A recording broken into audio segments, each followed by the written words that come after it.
You are listening to the Horse Radio Network, part of the Equine Network family.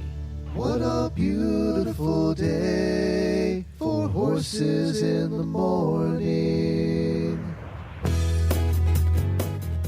You are listening to the #1 horse podcast in the world.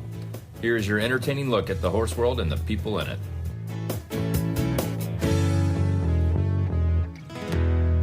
Well, good Monday morning, everybody. I am Glenn the Geek in Ocala, Florida.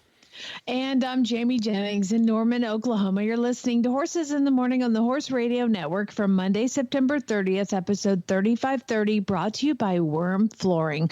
Good morning, horse friends, and happy International Podcast Day.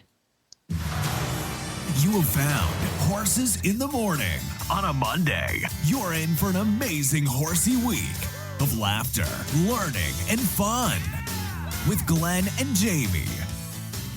Well, good morning, everybody. Thank you so much for joining us this morning. I am back in the house. We're going to talk more about that. I have power, thank God, unlike a lot of people. That's going to be our discussion the first half hour of today's show, Hurricane Helene and its impact on millions of people, including many horse people here in the Southeast. Probably a few of your friends in the Georgia area as well. Oh, yeah. We're going to check in with a few of them. Plus, Jamie's got an update on her horse, the continuing saga, and we're going to hear the latest. And is it what we all feared? Cinco, Glenn. Cinco. I keep saying Cisco for some reason. I don't know why. Not Crisco. Cinco. And then we're going to end the show with a little lighter note because it's going to be pretty serious at the beginning. We're going to end with a lighter note, and we're going to look at the nominees for the National Toy Hall of Fame. Actually, your favorite thing. Jamie sent me this because we were looking for something lighter, and you can't get any lighter than that. So we'll do. I don't know, Glenn. I feel like in the past it has sparked huge debate between the two of us. It has, actually. It has. So it might be a serious show all the way through. We might go out on the fight. So who knows? Stick around. It could be good. I usually just say, that's not in there already? Why is it? And then we're going to do an Auditor post show for you as well. But first, we're going to get to our daily Whinnies.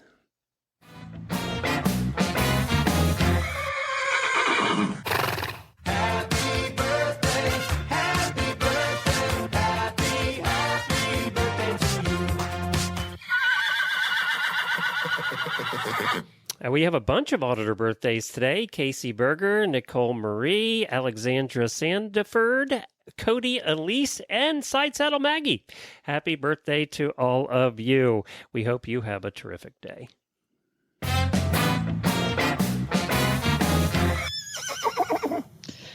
Well, I have an update about the holidays. So when you are, living on your own, you have your own child, everybody wants to get together for holidays. And Thanksgiving was always my mom's holiday. We always went to my mom's for Thanksgiving. I don't know how much detail I should give you on this. You can cut it out if it's TMI. So once my mom passed away this year, my dad said to my brother, because my dad's super sensitive, he said, well, at least I get you for Thanksgiving this year. And my brother immediately responded with, no, we're going to Jamie's. And then had you planned that, or was that? He immediately called me and said, hey, we're coming to your house for Thanksgiving. So then my other brother in Florida decided he was going to come, or he was told he was going to come. Anna I don't know. Is in for a treat this one. And then my dad was like, cool, I'll bring my wife and we'll come too. And then Chad's family of 17 was like, oh, so you're hosting this year. Great. So it quickly escalated into about 28 people at my house for Well, you do have a big house. It ain't that big. Yeah, there's no house big enough for that. the update, sad news. I was told yesterday that unfortunately, due to costs and difficulty, my family's no longer going to be able to come for Thanksgiving. I'm so sad. Your side's not coming? Devastated. My side is not coming, which then would hopefully mean I don't have to host for Chad's side of the family. I didn't want any of this to happen, Glenn. None of it. I wanted none of this. I know had cooking nothing to turkey do is with your it. favorite thing to do. Trust me, there's been immediate discussions about how we're going to prepare food. Like, this would happen for like a week. And my mother-in-law was like, how are you going to do your turkey? Are you going to go with the fried turkey? And I was like, do you really think I'm going to put my arm up in the carcass of a turkey butt and shovel out the insides? Like, Chad. I'm like, if you want turkey, you can bring turkey. Like, I'm not doing that. What are you talking about? So anyway, I think that all that's still going to happen. Probably will still host his family, but my family will not be coming. They're going to come another weekend and visit like on an earlier one because I mean, do you know how much it costs to fly from like Atlanta to Oklahoma City on Thanksgiving weekend? Yeah, that's one weekend nobody should fly anywhere. $100. Chad said that is the busiest flying weekend of the entire, like busier than Christmas is these, because it's very specific days, you know, and it was like $800. I was like, why would you like, no, don't do this. It's not going to be worth it. And it's going to be a disaster. Like all of this, it was going to be. So anyway, I am much relieved that we will not be hosting at least 25 for Thanksgiving. And I'm going to try to, my sister-in-law, I'm like, you have that really big table. You should probably get it at your house. Whatever. It's going to be Anna's first experience at a Thanksgiving with family too. That'll be joy. And she was so funny, like talking about it. She's never been to a Thanksgiving. So I wanted to give her I was like, okay, we'll give you a nice, happy, like normal Thanksgiving. And then all my family is like, Thanksgiving. This is not going to be normal or nice. None of it. Well, again, first world problem, right? I mean, when we take a look at the scope of things, hey, don't make me feel stupid for having content, okay? I understand that the world is a disaster right now, and go ahead and tell us all about it. It's heartbreaking. I just watched a video this morning, a compilation video of people rescuing pets off roofs. I can't cry. Well, so you just go ahead. Let's talk about Helene. So real quick, our experience, we did evacuate out of here. The interesting thing for us here out in Ocala, now it changed the further toward the Gulf you got. The interesting thing for us was, I mean, it was heavy winds for hours and hours and hours, but we had no rain, like none. We maybe had a half an inch of rain the whole storm. So what happened was the rains all headed north, and they weren't really on our side of the storm. We were more on the east side, and they all headed up into Atlanta and, up into the Carolinas and stuff. So that's why they got so much rain, is because it was all up there, and it was at the top of the storm and not on the side. So we had a very strange experience with this hurricane compared to like Irma, where it rained 20 inches. So we got lucky. Ocala was kind of on the edge of where things were bad. And then, so we headed home the next morning. We live more toward the Gulf. So where our new farm is, it's about 30 miles from the Gulf. So we're not that far. And this is where we started to see trees down and power out, was at the edge. We were on the edge. Our property was at the very edge. Our power was out for 2 days, which isn't bad. We really didn't think we'd have power yet. Because the entire county we live in, Levy County, 95% of the county was without power. So we really thought we were going to be last on the list down our little road. Yeah. But Duke was on it. I give Duke credit. They've been on it. Now, from here toward the Gulf, from here west was really bad. I mean, they got it bad over there. And obviously, if we go through Florida, the coast just got wiped out from the top to the bottom. It was flooding and storm surge, and it was worse than most other hurricanes. It's bad all the way up the coast. And then Georgia, as you know, was hit with tremendous amounts of rain. Apparently, Atlanta set a record for the amount of rainfall in 48 hours. So they just had a ton of rain, and I'm sure you heard about that from your dad, too. They just had a ton of rain, and we have a lot of listeners there. One of our auditors who we visited on the road show lives in rural Georgia, and they're crop farmers. That's what they do for a living, and she said they have two crops. They have cotton and peanuts, and she said their cotton crop was completely wiped out. And we're talking probably thousands of acres. Was just completely wiped out. So Georgia had it bad, obviously a lot of power. There are 4 million people without power at one point in all the states. And of course, the Carolinas, Aiken, South Carolina got hammered. We're going to talk to Helene about that shortly. And then, of course, Tennessee and Western North Carolina was the one you hear about all the time now. Asheville, North Carolina was the one completely cut off. And we've been to Asheville so many times. I love Asheville. They have no power, no road access. You couldn't get in and out of Asheville over the weekend. Stores are running out of food. There's no gas. We have several listeners there. I have a lot of friends there. Auditor Gwen lives there. She was just on our show not too long ago. And she sent me a message yesterday. She said, it's awful. We've never seen anything this bad. She said the main river that runs through Asheville broke its all-time high. We haven't had power since Thursday. The water stopped. Apparently, the city's turning the water on and off. She said it's just insane. She said, we were planning to go to a brewery in Chimney Rock. That's the town you saw that was completely wiped out. It's like gone. That's where that is.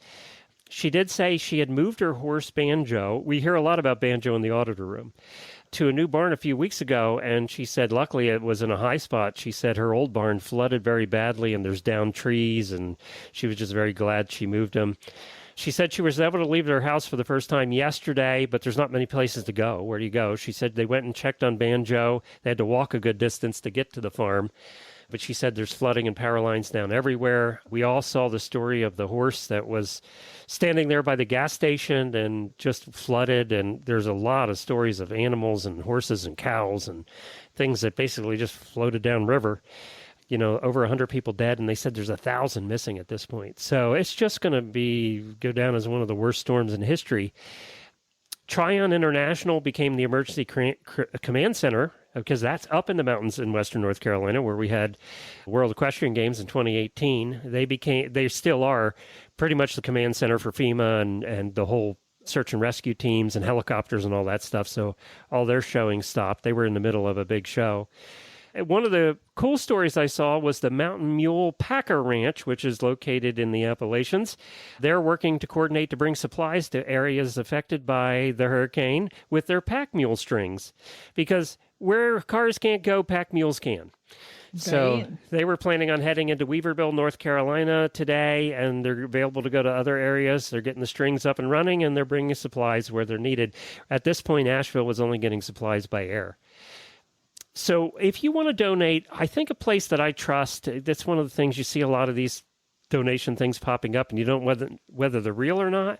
Well, the Foundation of the Horse and the American Association of Equine Practitioners are putting together a fundraiser. They have a membership arm and a fundraising arm already built in for donations into what they do. And I trust the equine practitioners, the veterinarians group, to do right and to put supplies where they're actually needed.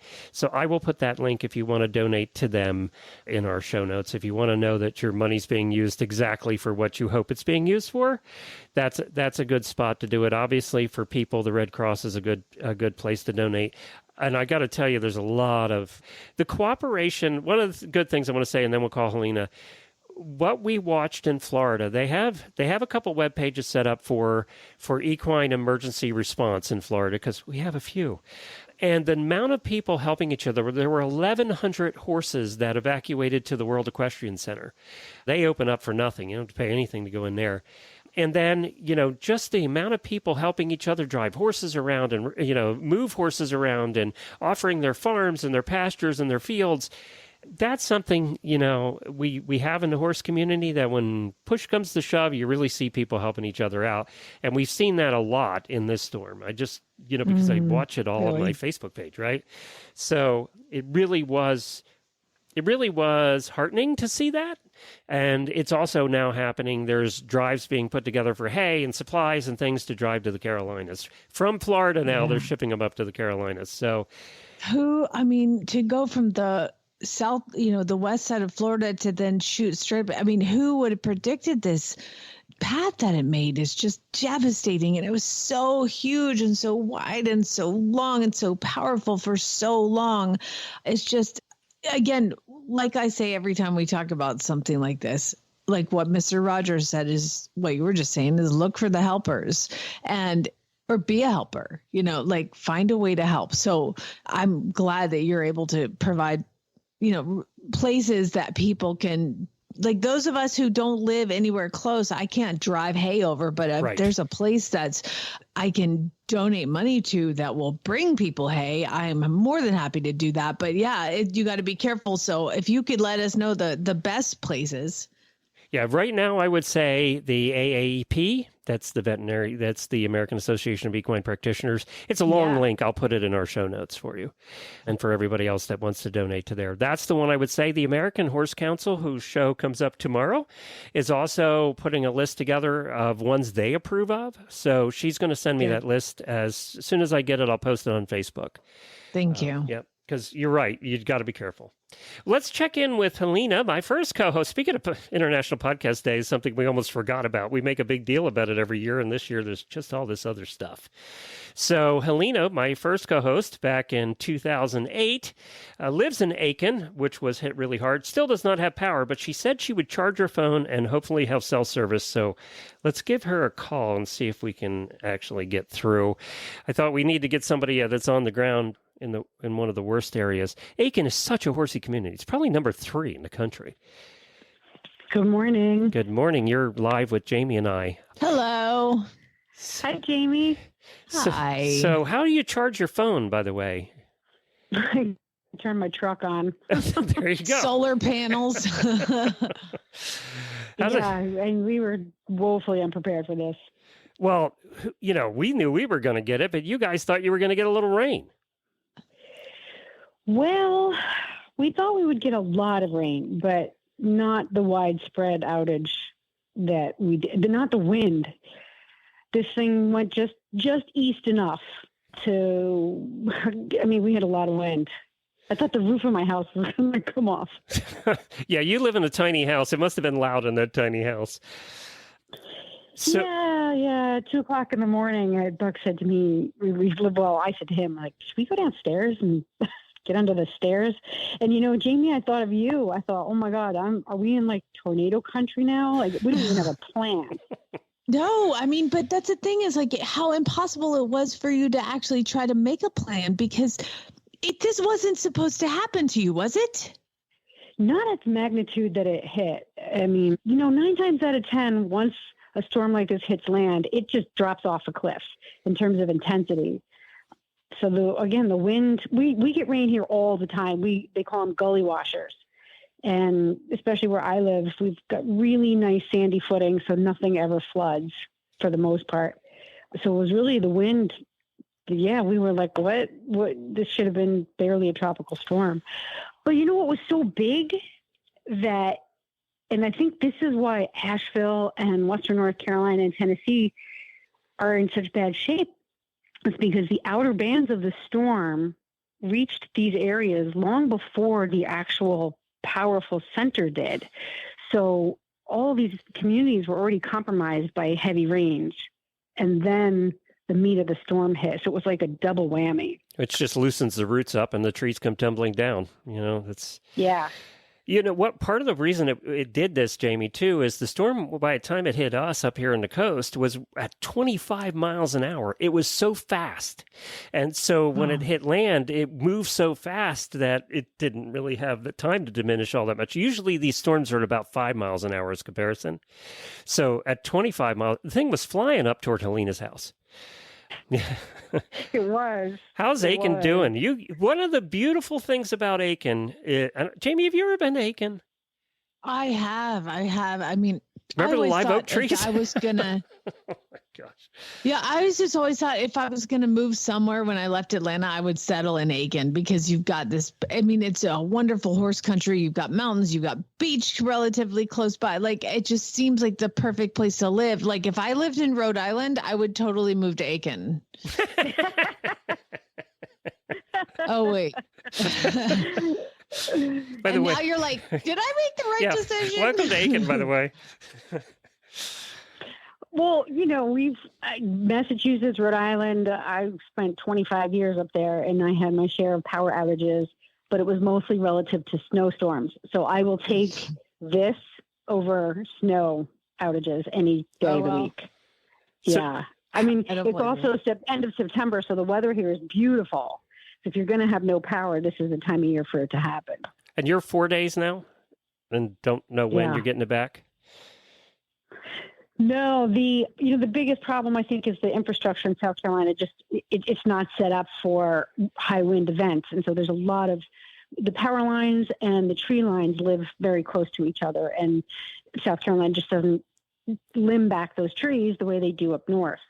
And so that is the real problem. Is once all the substations came back online, there's transformers that are hanging. There's lines down. Everything is just wrapped up in the trees that live so close to the power lines. So that's the real problem, is getting the electricity from the substations to the individual homes. And I'm just outside of Aiken City. We're about 8 miles outside of dead center in town, and we're rural. I mean, it's considered rural. So it's going to be a while. I did talk to Amy at Aiken Saddlery, and she wanted everybody to know that she has power. They're open. I think if you need water or hay or whatever you need, they're there for you. So she wanted me to make that announcement too. But, Aiken is so beautiful because of the trees. I guess it's also a curse when it comes to this. Well, in this summer, the Department of Transportation went through one of the busy roads near us. Charleston Highway basically goes from here all the way out to the coast. And they had these big machines, and they were cutting back all the pines and the smaller brush from the side of the road. And they were cutting it way back. And I thought, well, that's kind of an interesting project. Why would that be up on the priority list when there's so many other things that SCDOT could be doing? Well, it's an evacuation route. And now with all of the trees down, to see how roads are blocked, I mean, it makes sense now that they would make that a priority, just cutting these trees back away from pavement. I got a first world problem question for you. I asked Jamie this the other day. We lost 4 or 5 trees. I mean, that's okay. But why, Helene, you have a property that's as big as, ours is 5 acres. We have a lot of trees. Why do the only trees that fall down are the ones at the edges and they fall on the fence? Why do the ones in the middle never fall down? I have no idea. Just like all the ones at the edges fall down, the middle never falls down. I have an idea. Yeah. I have an idea. I think the solitary trees, if the root system goes deep enough, there's no competition, so they can get hold and they're more stable. But when you've got trees that compete with other root systems, it's just a hot mess. And so if one tree wobbles, it's actually going to wobble the base of the other tree. So, but, driving around here, you're driving down one of these back roads and everything looks untouched. And then all of a sudden you see 10 trees in some random configuration of being trashed. And you're like, how did that happen? Was this like a microburst? Did a tornado touch down? So, or, are the roots compromised? There's way more question marks. Well, I'm asking this for your husband's benefit. Do you have food? We do. Okay, good. Target was open right after the storm hit and all the power went out. Well, they were on backup power. And so we went into Target and it was like dark, but it had the little lights, the auxiliary lights. And people were just so nice and calm. And there were cases of water and everybody just took one. There were no signs or anything. Oh. Nobody was hoarding. It was just like, oh, do you know where the water is? Do you know where this said it? It was bizarre. If that was in the Northeast, people would be hoarding toilet paper or bread. Yes. They would be jerks. And they'd be shooting each other. Yeah. Yeah. Well, I hope your horses are taken care of. They're all okay, and you have water and all that stuff for them. We do. I mean, okay. I'm OCD. I watched the radar and I said, well, this thing could go left or right. So I always fill trash cans full of water. And we just bought another 150-gallon trough, and I filled up everything before. Thank God. They had pasture. They have hay if they need it. They're all set. All I was concerned about was water. So we've been surviving on Cheez-Its and Well, Jamie, Peanut Jamie picked on her husband when he bought the emergency ration kit. What was it, the 100-day or what was that? Oh God, we have 9 years of food Well, and have powdered. I will garbage tell you in this this: house. Gwen over, in Asheville, who's stuck there, who ran out of fresh food because the refrigerator died. Guess what they're eating? They're dehydrated rations. So I'm happy someday to you're going to more. be grateful for that husband. I hope not. Yeah. The worst part, honestly, even sleeping without air conditioning is not that bad. But the worst part is, talk about a first world question problem. Coming downstairs and having to light the grill to boil water to make coffee. Oh my God, how are you surviving? Oh. So we're counting our blessings. We're keeping a sense of humor. I'm the one like who's usually helping other people because I have the generator and I've got the water and I've got so this is a little humbling for me to be the person who needs help. But yes, without coffee, that's my biggest problem right now is my coffee has to take 10 minutes to make instead of 2 minutes. Well, Helena, thanks for checking in with us. We really appreciate it. I mean, priorities, very Helena. You do have your priorities right. That's so I know. Jamie, you have to come visit in Aiken. After the power's on. I will come in a couple months. No, bless you. Power's back. Our power will be back on by then. Love it. All right, take care, Helena. Say hi to Buck. Bye, guys. All Will right. do. Bye. So there you go. That's the report from Aiken and and all the problems that are happening over there. Did I say Asheville earlier? Because I know she's in Aiken, but I was just looking at a map of Asheville because how Asheville could possibly get hit so hard and being up in the mountains and 25 inches of rain in one day. 4 hours west Yes. of like Raleigh. That's how big the storm was. Yeah. Oh, so yeah. That's how big the storm was. Aiken and Asheville are what, 4 hours apart, right? They're a good Yeah. 4 hours apart. Yeah, It's my friend who crazy. lives near Asheville, south of Asheville, who we always stay with when we go to Asheville, the Biltmores in Asheville. By the way, they were supposed to have I think they're supposed to have their endurance ride. They had to cancel that, obviously. But who we stay with, he lost power for 3 or 4 days too in the mountain, anywhere in the mountains there. Well, let's talk about worm it's flooring nuts. and what it can do to help you out when you're having bad weather, and then we'll get to a Cinco update. All right. Well, winter is coming, and you're going to That's another probably. thing. Tomorrow's Here's an October, ad. Jamie. I know. I don't know how that happened. I don't know. You possibly could have some nasty weather hitting your trailer roof over the winter. Yeah, you could. Leaky roofs are a common problem in horse trailers and RVs, and wormflooring.com now does your trailer roof. Worm Flooring's revolutionary silicone-based coating creates a barrier against the heat and wet. Now, Glenn, when I read this, all I could think of is like, we're going to drastically cut down on the really bad ads in the future by using this. People are actually taking care of Good their point. trailer, and it's going to last forever. It seals your roofs to stop leaks before they start. Secondly, it reflects back 90% of the UV rays, keeping your trailer or barn up to 60 degrees cooler on a hot day. So ditch the duct tape and the buckets. Invest in long-lasting peace of mind with Seal and Chill. It's applied by pros for a flawless finish, and it's only $7.50 a square foot. So that's a steal for a cooler, drier, happier trailer or RV, which means happier horses and happier husbands. Wait, they were people. Happier people. Head over to wormflooring.com to find a dealer near you. That's WERM for We Eliminate Rubber Mats. Now, last time we did a show together was Wednesday. Friday was Hurricane Day. So you had went over, we had done a reading last Monday about Cinco. We did a psychic reading, and you came on Wednesday and told us, yep, she pretty much was right. But there's been updates since then. Are you emotionally ready to do this update? Yeah, Okay. yeah. I think I think that now it's a really hard part. So backstory, Cinco is a horse that came from the livestock auction. I went, and I'll just read my post. Unbeknownst to me, so he apparently bucked off his rider and like ran into a wall right before he came into the auction ring. He was on my list of horses. He went for an affordable price. And then boom, the gavel hits and like sold. And then I find out, hey, did that horse just like completely almost obliterated the chick who got on him before, bucked down from the ran into a wall and blah, blah, blah. Cool. So he's mine. And so we actually, his Coggin said he was consigned by a livestock auction in Missouri. So internet's went on, found out that he has been auctioned off at least 3 times. So that's the only how far back they go. He's been put in every auction, in a livestock auction up there. And then finally they're like, send him to Oklahoma. Some sucker will buy him.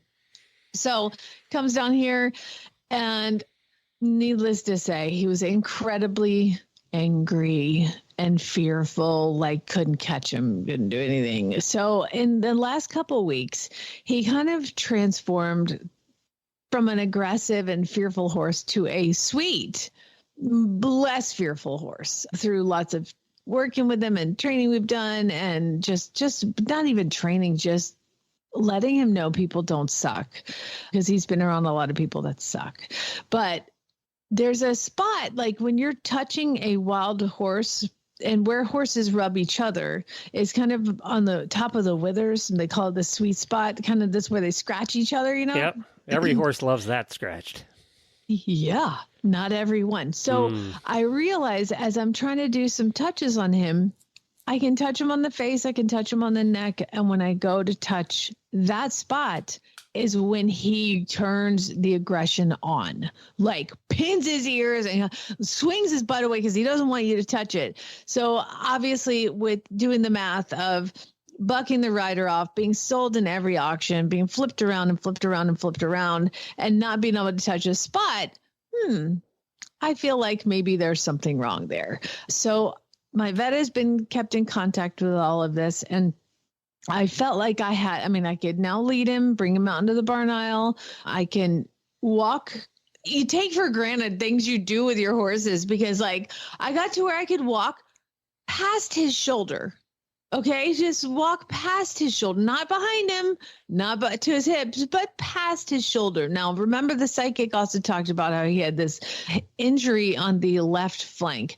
That is definitely a real thing, but obviously I'm not going to stick an x-ray plate up in his crotch and take a picture. So we're going to start with the spine. Why is he so touchy right there? So, God, I love my vet. So we did a lot of approach and retreat with the machine, just me holding the plate and then walking away, around to the plate, walking away, and then to take the machine and go in and go out and go in and out. And we finally got him to where I could stand on one side and she could stand on the other. I held the plate, she held the machine up, boop, and took some x-rays. Well, it was terrible.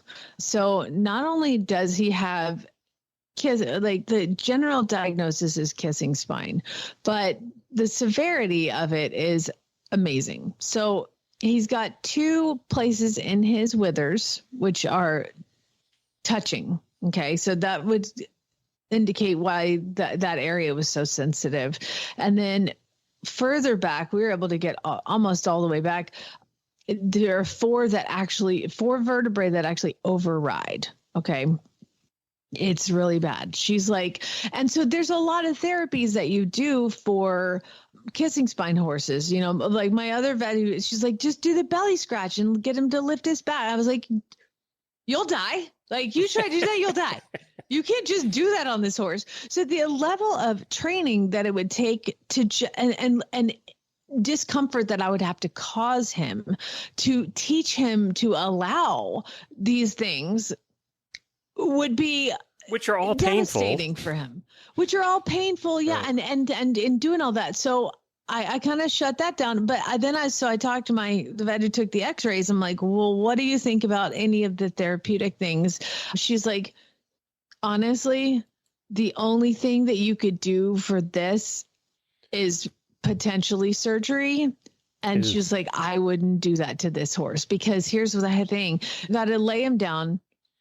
First of all, you can't give him a needle, right? So you can't get a shot in him. So like you'd go to lay him down. I mean, it would just be a disaster. Then you do the surgery and then you can't do any of the rehab work because you can't do any of that stuff to him. And there's a million reasons why he's not a surgical candidate. And he's also not a candidate for any of the therapies because it's so aggressive. I mean, his spine and his back, like a couple places that looks like they're growing together, which this poor horse has been ridden and sold and ridden and sold and probably bucked everybody off. And he just has hated humans for so long. What the hell happened to him? So he's got kissing spine, and nobody listened to him. Early on, something happened. I mean, exactly. Something happened. I mean, he's 8 years old. He's had 8. We guess 8 years old. You think he's early 8, by the way? I mean, I looked at his teeth, and I was like, he's between 8 and 10 is what my guess would have been. I mean, they didn't tell me he was 8. His Coggins says he's aged. It's like a blanket. So I looked at his teeth and it said because they couldn't get near him either. Yeah, exactly. Right. Nobody could get near him. I don't know how they did a blood draw on him. I'm sure it's fake. And the blood draw, by the way, his Coggins expires in like 2 days. So like, I don't know when or how any of this stuff was done. And he has shoes on, which are incredibly overgrown. So I don't know how that they were able to accomplish that. Whatever happened to him in his last home has definitely caused a lot of problems. So he hates everybody. He's miserable. He's in pain. So now I've got him to where, so obviously, unfortunately, not being a surgical candidate and kind of being in constant pain, the decision has been made to euthanize him. So he doesn't have to go through this. Like, here's what these people did. They might have known he had this. They're like, I got to get a couple bucks for him. You run him back through the sale, just keep running him through the sale and let somebody else deal with it. Well, it's going to stop with me. Okay. It stops. I'm not doing that to him ever again. I made him that promise when he came here. So I decided that we have a situation where we have a place. I don't know if, and you can cut this out if this is terrible, but when we euthanize him, we're going to give his body to science to. No, I think that's look at something good happens out of this whole situation. I feel like it's a blessing to make his life and death mean something. So he's going to be a part of the farrier school and education. So I feel like at least something is being perpetuated from his, I don't know. It still sucks. Like, all of this sucks. Like, I'm talking about it. Like, I'm like 5 days from this. So I've had some time to process, and I'm trying to figure out what is like the best thing to do. Let me tell you, it sucks. Sucks. And then I've got poor Anna here who's like, Cinco, and I'm like, oh, well, we have to put him down. Like, no, all of this sucks. Lucas is like, what about that new white horse? Yeah, I'm sorry, dude. We have to put it. I have many people to answer, but I will tell you that I posted this on the internet, on Facebook, and I was like, ready to get slayed and then ready to delete. I was so shocked you posted it, actually, to be honest, because of that. I just didn't feel like it was fair to not update the people who actually would care, because like I've chronicled, this horse has run my life for the past 3 weeks. Like, my entire life has been this horse, so I posted it, and I think there's like 100 comments, and every single person that commented said something lovely. I told you the other day, you can't let those 2 or 10 that are not the nice ones get in the way. They just bring me to tears. I just appreciate everybody being supportive, because all of this sucks. I'm still a little girl inside here, somewhere. And I'm like, I'm going to gentle the horse, and he and I are going to be best friends. And then we're going to like go to a dressage show and like I'm going to win the farm back and save the farm. Yeah, totally. Like, you cannot romanticize that. That's why we still watch these stupid movies, because like we really want to be that person. So it is a realization that I'm not going to be that person, unfortunately. But so I just decided, you know what? I'm just going to let you be a horse for a minute. I turned him out on my 20 acres. He's in a herd of geldings. There's a ton of other grays, and they're all hanging out together.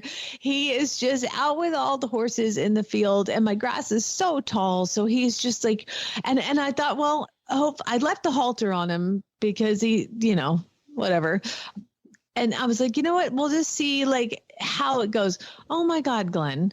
I walk outside. He's the first one up at the dang barn now because I bring them all in and they come in the stall doors in the back and he like runs, he whinnies, he runs up and he just is like melting my heart more. And I'm like, you can't do this to me because now it's getting harder. He's just saying, I want to be a pasture pet. Thank you very much. Yeah, but he's like, I mean, so my friend April, our listener April, she's like, hey, I've got, the hundreds of acres.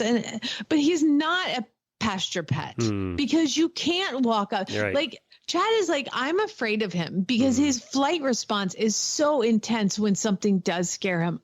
I know how to act. Like, I'm super slow and methodical. And I can't expect that for the rest of his life for people to tiptoe around him. That's not fair. And it's not fair to him. And I mean, and at some point he's going to need to get his feet done. And at some point he's going to need vaccines or he's going to die of West Nile fire. He's not a pasture pet unless I spent hours with him, training him, working with him, but he's uncomfortable. So I'm saying this out loud and I'm listening to myself because I have to listen to myself because I'm like, maybe no, stop it. I made the right decision, but you still go back on it. Like it's just an internal battle.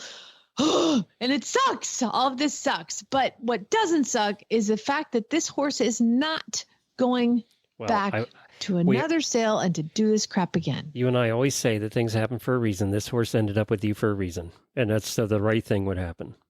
Yeah, I dropped $1,400 on him, and I had to pay the auction house this, and so what I realized is I typically give a lot of money to like charities at Christmas. I'm done. Like, this is my tithing. Charity. Those of you that tithe, this is my charity. Don't judge me for it. This is charitably what my business can afford to do. So I decided I was like, this is my charity gift that I give every Christmas. I'm just giving it a little early and I'm giving it to one because it's, it's all the things. And there's still more expenses to come, obviously. So I hate to think about it, but as I'm talking to you about it, I'm reminding myself that this is the reason that I'm going to do this, and it sucks. And I'm glad Cinco got to go out for a couple days, though. Oh my God! No, they were like, when would you the farrier school? When would you like us to come get him? I'm like, no, not for a couple weeks. He gets to be a horse for a couple weeks. They're like, okay, it all sucks, but I'm trying to do right by him. No, you are. There's no trying. You are. By the thought of giving his body, like, I don't know. I mean, I'm an organ donor. Why can't I make him an organ donor? I feel like that's the right thing to do. Yeah, I don't think. Is that the right thing to do? If that one's bothering you, don't let that one bother you. That's really no. That's what's really bothering me. No, it shouldn't be bothering you. Why? Why is that bothering you? I don't know. It just sucks. Thank you for saying that. That's the coolest thing I've heard all day. Oh, thanks. That's about this whole really situation, that could end up, because, all that research could end up saving another Cinco's life. Oh, so. This is the hardest part. No, don't let that be the hardest part. That's the one decision you're making here that is for sure. I would have never thought about doing that, by the way, so good on you.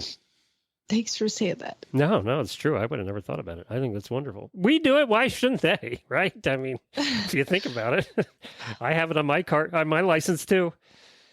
Okay, I'm crying and I'm having a hot flash. Okay, I'll do it. Well, this is one time where a couple commercials might come in handy. You're doing the right thing.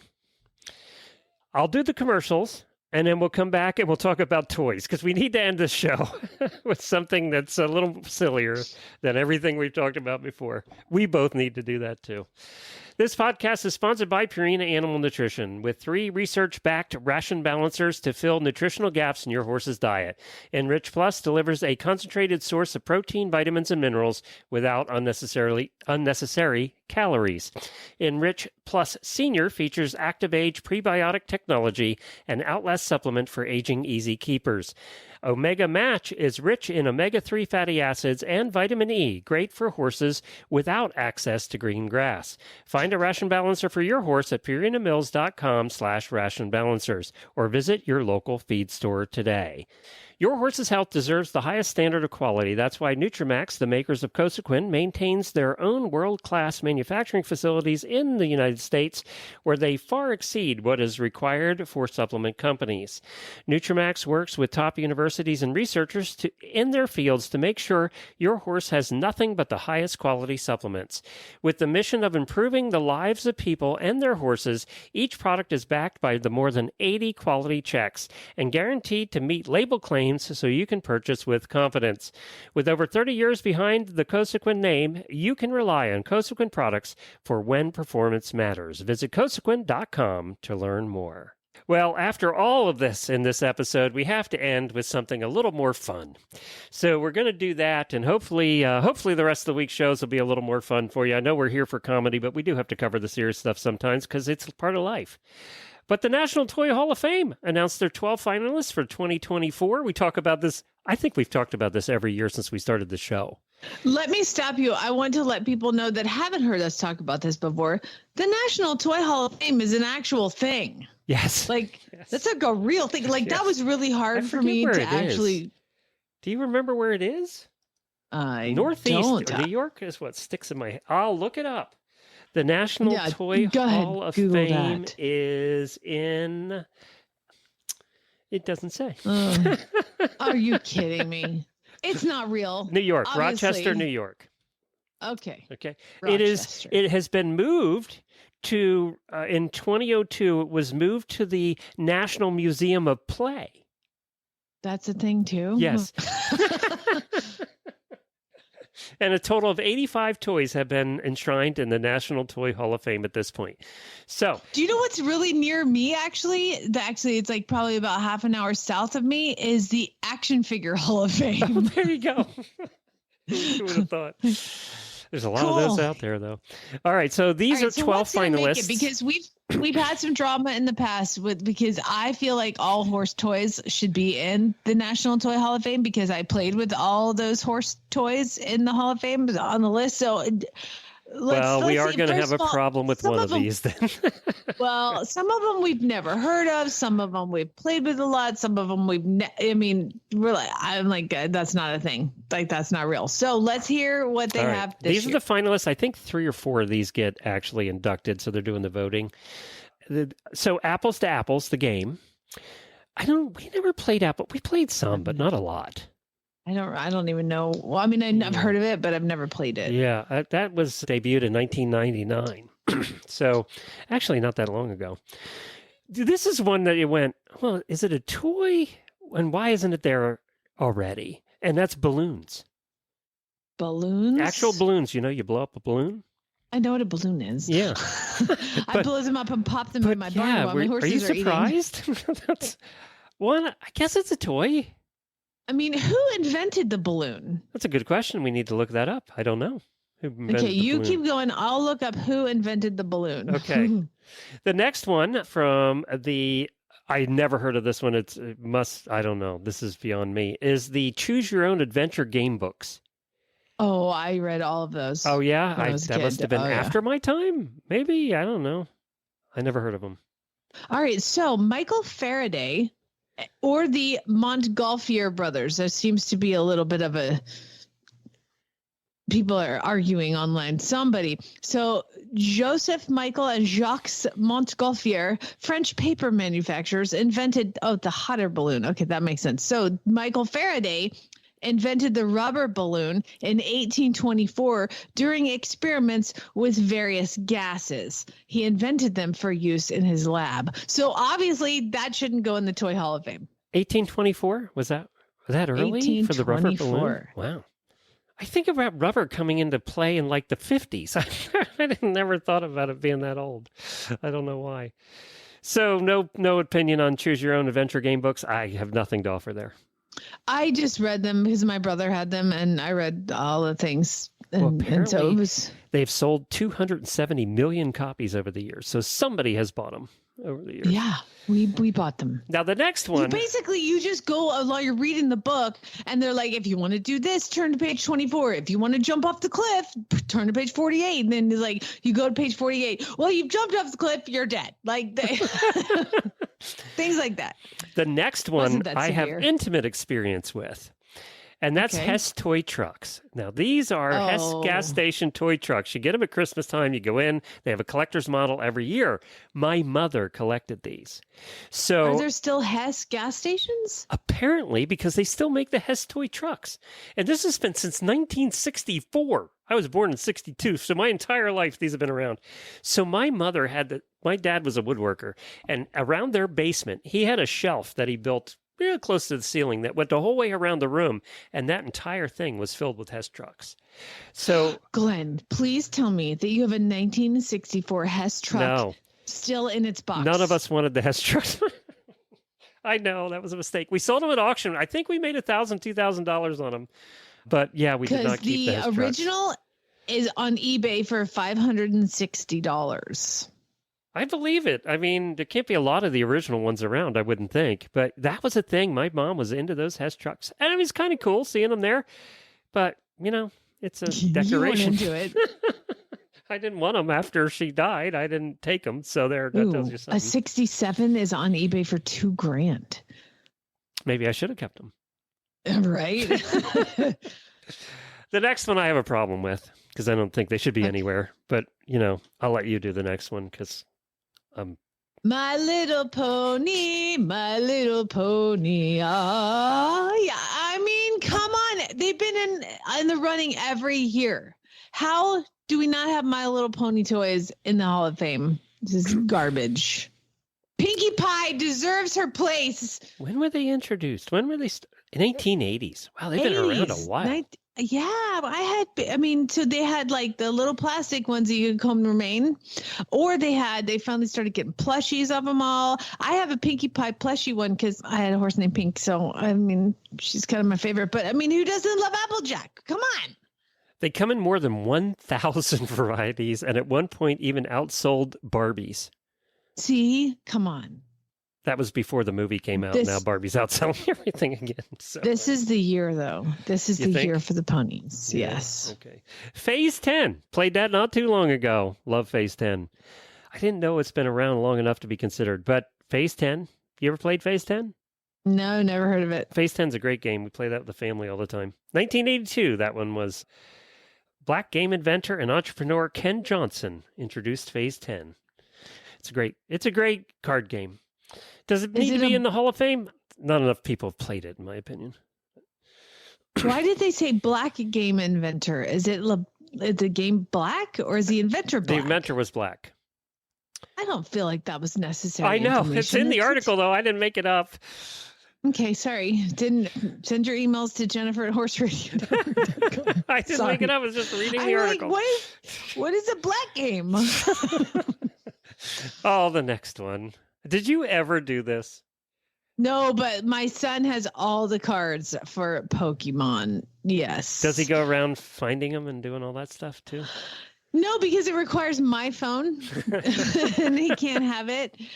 Do you read how many cards they've sold? Pokemon cards?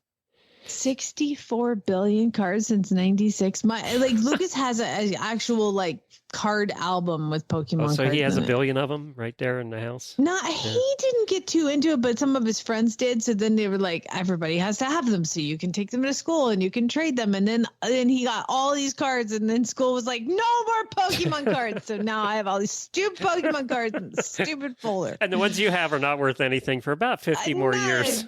Damn thing. With my Hess trucks. RC cars, remote control cars. Every boy growing up during adolescence had a remote control car. We all had them. So yeah, I think that one should be in there. We've all had them and we all wrecked them and they didn't work anymore. We all had them. Oh my God. I remember my RC cars and I wrecked mine and it didn't work anymore. The game Sequence. I don't know that one either. I'm out on that one. Here's another one. Do you think, now I'm going to ask you, Do you think My Little Pony or this next one should be, and I'm going to give you the choice of two, you have to pick one, the stick horse? I mean, how many can go in? 4. So let's just take them both. The stick horse, I was never coordinated enough to like ride a stick horse. Give me a real horse in real life. So I guess I'm going to go with My Little Ponies because stick horse to me is almost like a dead horse's head on a stick. Like, where's the rest You of will it? not find Jamie in any of the current fastest growing sport in the horse world, the stick horse competitions. You will not find her. No. I will not. But will not be participating. If somebody paid me to go, I'd go. The next one you see in every yard in the South, some in the North, but every yard in the South. And after last weekend's storm, you see them in the neighbors' yards in the South. In the trees. Yes, exactly. And that's the trampoline. Did you have a trampoline growing up? My dad would not let me. This is one of those things. Like, my dad would never let us have a trampoline. Really? No, but he was an insurance agent. And like, I think that he just saw too many people making claims from their kids getting hurt and stuff. So like, there was a lot of stuff I wasn't allowed to have when I was a kid because he was an insurance agent. But full circle moment. My kid has a trampoline. Yeah, I know you have a trampoline. I bought him one, and my dad came out to visit. We're in Arizona, and I bought him a trampoline. And I'm like, I get a big trampoline in the backyard. Hey, Dad, come look what I bought my son. And he comes out and he sees the trampoline. He's like, oh, that's great. I was like, you son of a, you told me I couldn't have one. I wasn't allowed to have one, but grandson can have one. He's like, I don't see what's wrong with it. I'm like, you son of a, I wanted one of these for every day of my entire life, but I got a pony instead. So first world problems. Sorry. And the trampolines in those early days too didn't have the sides. There were no sides in the trampoline. No sides, and then no springs covered. You know, I mean, it's definitely a death trap, but like it was a risk I was willing to take. I mean, you let me ride a horse, I can't jump on a dang trampoline. Come on. I remember doing the trampoline when I was younger, and you're right. I mean, the springs of the holes in the sides were huge. You'd always end up in the hole. I just wanted to make my dad mad by being like, I'm going against everything you ever said. And he's like, cool trampoline. Nice. I'm like, there's a few for sale right now. They have holes in them. They're stuck at the tops of pine trees in Georgia. So, come and get them. And the last one on the list of nominees this year is Transformers, which I think Transformers we've seen on the list before, actually. They were introduced in the 1980s. Transformers are that old. 80s had the coolest toys. I'm sorry. Yeah, Marvel Comics, has Transformers forever. But yeah, there's the list. Now, Transformers are Marvel? Yeah. I didn't know that. Yep. Speaking of Marvel, we started the Marvel Avenger timeline with Anna. Oh, watching the movies from the start to finish? Start to finish. We did that one time. It took us months. Yeah. No, we're like already movies. 8 in. It's insane. And she's into it. Oh, is she? She's into it. She never saw it over there? She's never seen a Marvel movie ever. And she is like, this is what was the first one? Awesome. The very first one was Captain America. Yes. Okay. That's right. Yeah. So Captain America, then Captain Marvel, and then Iron Man 1. I still watch it. And then we skipped the Hulk, but we'll go back to it eventually. But Chad didn't want to watch the Hulk again. And then we did Thor. I agree with Chad. We did Avengers, the first Avengers. And next is Iron Man 3, which is one of my favorites. And I'm like, can't watch it without me. So they're going to go back to, I have a thing tonight. So they're going to go back and watch the Hulk tonight. But we skipped Thor 2 because I don't like that one. So. Yeah, that was a weird one. That was a movie they made just to fill in the gap. Just we need to make money. We need Chris Hemsworth on the screen. Exactly. We need to make an extra $1 billion this year. Let's just throw him up there. All right. So here's what happens. He fights with dark elves and his mom, blah, blah, blah. And I'm not going to spoil it for anybody who hasn't seen it. But yeah, we're doing the whole timeline and she watched the Avengers. And tonight is supposed to be Iron Man 3. Well, next you have to do Star Wars in order. I haven't even seen those. No thanks. Okay, you have Jar to Jar pick. Binks one, and I was done. You have to guess which 3. I'm going to give you my guess of which 3 of these are going to end up in the Toy Hall of Fame. I'm going to guess balloons. I'm going to guess RC cars, and the trampoline. Okay. Well, I am going to go with different. I'm going to go with My Little Pony. I'm going to go with Transformers. And I'm going to go with, I mean, they're going to want to drop some knowledge. Choose your own adventure. You know, I think you're probably going to be you're going to be closer than me, I think, on this one. Well, why'd you guess yours then? Because I still, those are the ones I liked that I want to see and see. That's what I went with. You went with ones that are actually going to get in. I read the books. I played with My Little Pony. My brothers had Transformers, so we're good. When do we find out? When is the voting over? I don't know. That's a good question, too. You can vote now through September 21st. So I wonder if this might be instant answers. Yeah, the voting's over. It's right. But so like maybe they have a list of the inductees. Not yet. I don't see it yet. We'll let you know when they do, and we'll see which one of us was closest. But we hope we brought back some memories for you. We're going to be here all week. We have American Horse Councils tomorrow. Hopefully, we will find Mary Kitzmiller on Thursday. Jamie and I will be here all week. And hang on for the auditors. We'll just do a really short post show because I got some appointments today I have to get to.